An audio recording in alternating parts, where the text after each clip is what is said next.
नमस्कार। आज हम बिहार के छात्रों के लिए एक बहुत ही जबरदस्त जानकारी लेकर आए हैं। ये है राष्ट्रीय आय सह मेधा छात्रवृत्ति योजना यानी एनएमएमएस परीक्षा 2025-26 के बारे में।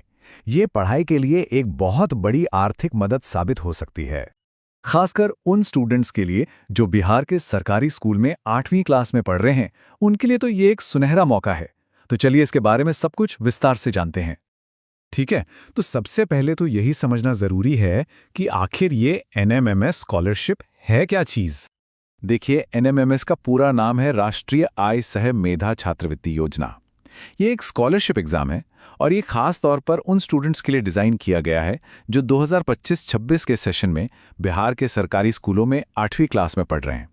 इसका मकसद है क्लास 9 से 12 तक की पढ़ाई में उनकी मदद करना। तो अब ये तो समझ आ गया कि स्कॉलरशिप क्या है, पर सबसे बड़ा सवाल इसके लिए अप्लाई कैसे करना है। आइए अब पूरी एप्लीकेशन प्रोसेस को स्टेप बाय स्टेप समझते हैं।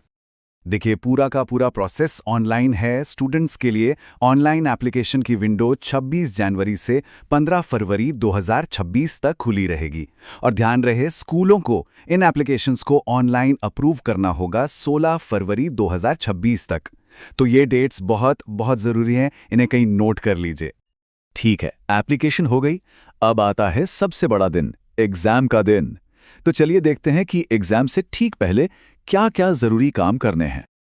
एग्जाम में बैठने के लिए जो सबसे जरूरी चीज है वो है एडमिट कार्ड, और इसे ऑनलाइन डाउनलोड करने के लिए ज्यादा वक्त नहीं मिलेगा। सिर्फ 5 मार्च 2026 से 8 मार्च 2026 तक का टाइम है, तो इस डेट को तो बिल्कुल भी भूलना नहीं है।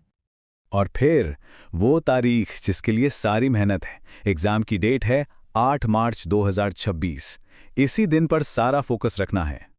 तो एग्जाम हो गया, लेकिन कहानी यहीं खत्म नहीं होती। प्रोसेस अभी बाकी है। आइए देखते हैं कि एग्जाम के बाद क्या क्या होने वाला है। एग्जाम के ठीक अगले ही दिन यानी 9 मार्च 2026 को वेबसाइट पर एक प्रोविजनल आंसर की आ जाएगी। इससे ये फायदा होगा कि स्टूडेंट्स अपने जवाब चेक कर सकते हैं। और हाँ, अगर किसी को लगता है कि किसी जवाब में कोई गड़बड़ी है, तो वो 13 मार्च 2026 तक अपनी आपत्ति दर्ज करा सकते हैं। अच्छा, तो अभी तक हमने काफी सारी तारीखों की बात की, है ना? थोड़ा कंफ्यूजन हो सकता है, तो चलिए एक बार फटाफट से सारी जरूरी डेट्स पर एक नजर डाल लेते हैं, ताकि सब कुछ बिल्कुल क्लियर हो जाए। तो एक बार फिर से पूरा टाइमलाइन समझ लेते हैं। जनवरी फरवरी में ऑनलाइन अप्लाई करना है, फिर 5 से 8 मार्च तक एडमिट कार्ड डाउनलोड करना है। 8 मार्च को है बड़ा दिन यानी एग्जाम।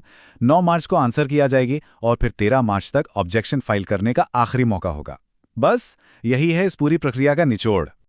और हाँ, ये सारी जानकारी जो हम दे रहे हैं वो कहीं और से नहीं बल्कि सीधे बिहार सरकार के शिक्षा विभाग की तरफ से जारी की गई ऑफिशियल सूचना पर आधारित है।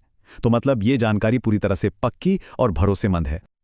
और आखिर में, अगर किसी को और भी ज्यादा डिटेल में जानना है या फिर अप्लाई करना है, तो उन्हें सीधे ऑफिशियल पोर्टल पर जाना चाहिए scert.bihar.gov.in।